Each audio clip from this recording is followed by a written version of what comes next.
নমস্কার বন্ধুরা, আপনারা দেখছেন আপনাদের প্রিয় ইউটিউব চ্যানেল নয়নতারা গার্ডেন। বন্ধুরা, আবার একটা ভিডিও নিয়ে চলে এলাম।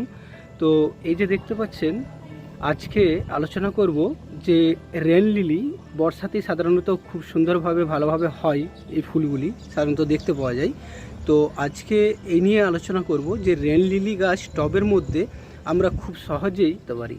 তো এর জন্য সেরকম কোনো কিছু বাড়তি যে পরিচর্যা করতে হবে তেমনটা নয়, খুবই সহজভাবে এবং নর্মাল পরিচর্যা করে আপনারা গাছ ভর্তি রেন লিলি ফুটাতে পারেন।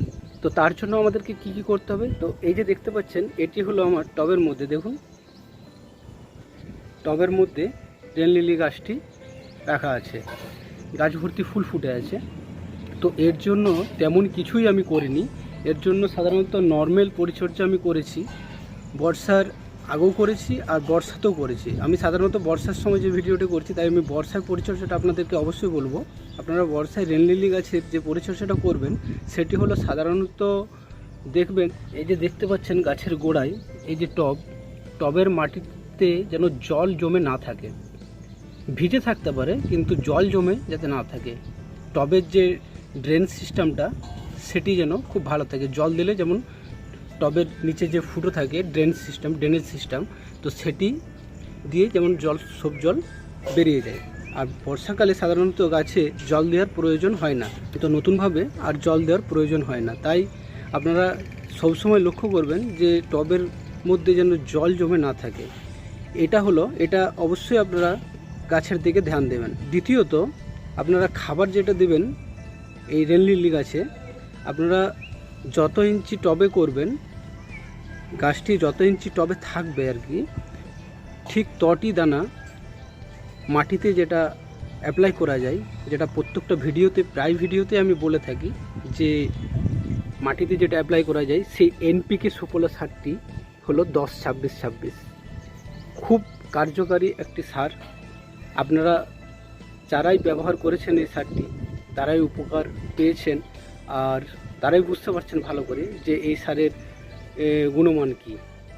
তো আপনাদেরকে সাজেস্ট করব এটাই যে বর্ষাকালে সাধারণত আপনারা এই রেন লিলি গাছে তো অবশ্যই রেন লিলি, জবা, বেলি, অপরাজিতা, এই গাছগুলোতে আপনারা শুধু একটি খাবার ঘুরিয়ে ফিরিয়ে দিন বর্ষা মাসে। 10-26-26টা দিন, আর কোনো কিছু খাবার দেওয়ার প্রয়োজন হবে না। দেখুন, তাতেই খুব সুন্দরভাবে আপনাদের গাছগুলো ভালো থাকবে, গাছ ভর্তি ফুলও আপনারা পেয়ে যাবেন। আর গাছটি দেখুন কত ঝাগড়া, এবং প্রত্যেকটা ডালে ডালে স্টিক বের হয়ে দেখুন ফ্লাওয়ারিং করেছে। তো বন্ধুরা, পরিচর্যা কি করবেন, পরিচর্যা আপনারা সবসময় লক্ষ্য রাখবেন। তৃতীয়টা, সবসময় আপনারা লক্ষ্য রাখবেন যেন টবে এই যে দেখতে পাচ্ছেন আগাছা হয়ে গেছে, টবের মধ্যে অনেক আগাছা থাকে, যেমন ধরুন এই আগাছাগুলো কিন্তু আপনারা পরিষ্কার করে দেবেন। আর টবের মাটিটা দেখুন চিটচিটে ভাব যেন না হয়। দেখুন, টবের মাটিটা একদম নর্মাল, দেখুন জল ধরার কোনো চান্সই নেই, নর্মাল একদম গুঁড়ো হয়ে যাচ্ছে, ভিজে থাকবে অথচ মাটিটা ছেটছেটা হবে না। এই কাজগুলো আপনারা করুন।